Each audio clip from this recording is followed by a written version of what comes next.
মাননীয় মুখ্যমন্ত্ৰী ডাঙৰীয়ালে এটা প্ৰশ্ন কেইটামান কথা লিংক থকা নিচিনা লাগিছে সেইবাবেহে প্ৰশ্নকেইটা সুধিব বিচাৰিছোঁ।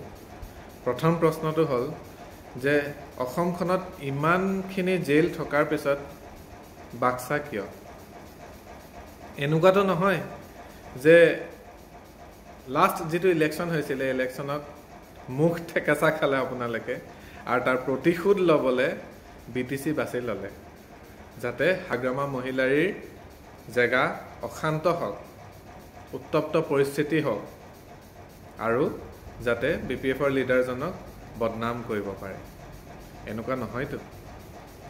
ভাবিছোঁ মনলৈ বহুত কথা আহে কাৰণে সুধিছোঁ।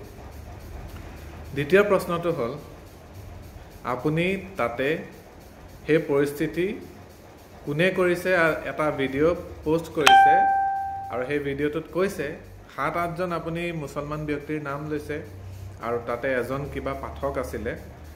এই হিন্দু মুছলিম ৰাজনীতি বাদ দিয়ক আৰু সকলোৱে বুজি পোৱা হ'ল, গম পাইছেনে?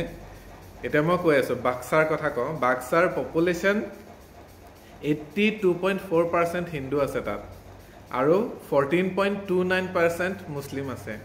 তেনেহ'লে সেই গোটেই যিটো ভিৰ হৈছে সেই ভিৰটোত কিমান মুছলিম থাকিব পাৰে আৰু কিমান হিন্দু থাকিব পাৰে ভাবি লওক আপুনি। আপোনাৰ কাৰণে সাধাৰণ কথা, সেই গোটেই ভিৰটোৰ 100জন ব্যক্তিৰ তালিকাখন উলিয়াবলৈ আপোনাৰ কাৰণে একেবাৰে সাধাৰণ কথা। আপুনি খালি শ্যামকানু মহন্ত আৰু সিদ্ধাৰ্থ শৰ্মাৰহে ডিটেইলছ উলিয়াব নাই, বাকী চবৰে পাৰে। এতিয়া সেই তালিকাখনত পৰা বাছি 7-8জন মুছলমান ব্যক্তি টাৰ্গেট কৰি ল'লে। তাৰপিছত মানুহক এইটো দেখাব যে যিখিনি পৰিস্থিতি কৰি আছে অসমত এয়া মুছলমানসকলে কৰি আছে। এইটো ভুল নকৰিব, কেলে হিন্দু মুছলমানতকৈ বেছি জুবিন অনুৰাগী আছে আৰু জুবিন গাৰ্গক লৈ এনেকুৱা ৰাজনীতি নকৰিব। ইয়াত কোনো হিন্দু মুছলমান নহয়, সকলো জুবিন গাৰ্গৰ অনুৰাগী, বুজিছেনে? সেই হিন্দু মুছলমান মানুহে বুজি পোৱা হ'ল। আৰু বাক্সাৰ পপুলেশ্যনৰ কথা ক'লোৱে, তাত কিমানজন মুছলমান থাকিব পাৰে কিমানজন হিন্দু থাকিব পাৰে ভাবি লওক। এই হিন্দু মুছলমান নকৰিব, নহ'লে নতুন হেছটেগ ওলাই যাব, হিন্দু মুছলিম ভাই ভাই হিমন্ত মামা বাই বাই।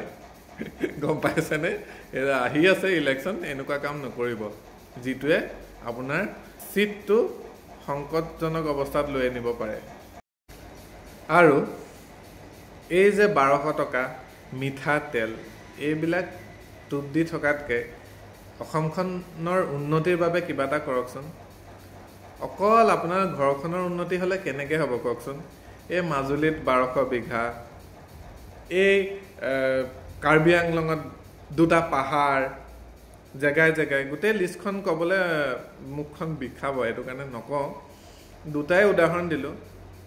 আমাৰ অসমৰ মানুহখিনিৰো তেনেকৈ মাটি ল'বলৈ মন যায় নহয়। বিঘাই বিঘাই নালাগে, 1-2 ল'ব পাৰিলেও বহুত। মানুহখিনিক সক্ষম কৰক যাতে নিজে 1-2 ক'ৰবাত মাটি ল'ব পাৰে নিজৰ টকাৰে। চ' সেইকাৰণে কৈছোঁ এই মিঠাতেল 1200 টকা এই টোপবিলাক বন্ধ কৰি আপোনালোকে গাঁৱে গাঁৱে ভাল ভাল ইণ্ডাষ্ট্ৰি খোলকচোন। সেই ইণ্ডাষ্ট্ৰিৰ পৰা গাঁৱৰ মানুহে সংস্থাপন পাব, গাঁৱৰ মানুহে উৎপাদন কৰিব কিবা, আৰু সেই উৎপাদিত বস্তুবিলাক বাহিৰত এক্সপৰ্ট কৰিব পাৰিব। তো তেনেকুৱা ধৰণৰ পদক্ষেপ লওকচোন যিখনে অসমখন উন্নতিৰ পথত নিয়ে। এইবিলাক 1200 টকা মিঠাতেল এইবিলাক কৰি থাকি লাভ নহ'ব নহয়। তেতিয়া মানুহে 1200 টকাৰ কাৰণে আশাৰে বাট চাই নাথাকে, তেতিয়া নিজেই উপাৰ্জন কৰিব। 1200 টকাৰ জেগাত 12,000 টকা উপাৰ্জন কৰিব। সেইটো কাৰণে অলপ ভাবি চাব আৰু এই হিন্দু মুছলমান ৰাজনীতি বাদ দিয়ক। মানুহে বুজি পোৱা হ'ল। বাৰে বাৰে কৈছোঁ যে এই হেছটেগটো পপুলাৰ হ'বলৈ হ'লে কিন্তু চিট নাবাচিব। হিন্দু মুছলিম ভাই বাই হিমন্ত বিশ্ব শৰ্মা বাই বাই। গম পাইছেনে? অৱশেষত এইটোৱে কওঁ, জুবিন দাদাৰ ন্যায় বিচাৰোঁ, সোনকালে ন্যায় দিবলৈ চেষ্টা কৰোঁ। ধন্যবাদ।